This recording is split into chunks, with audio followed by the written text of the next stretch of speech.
Okay, so here we have the famous Olaplex. This is the number 4 version, and there's various different types. This is like a maintenance shampoo, which repairs, strengthens, and nourishes. If you're familiar with Olaplex even a little bit, you know how kind of much of a big deal it is, and you know, it's kind of like this cult item. Now, this shampoo I've nearly finished. I've been using it for a good while. I like it. It does make my hair feel a little bit more kind of salon ready, if that makes sense.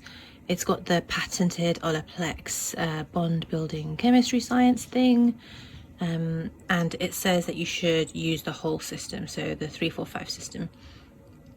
Now I think I have been using it really sort of regularly, and it says that you should always use the hair perfector as well, and then the maintenance conditioner.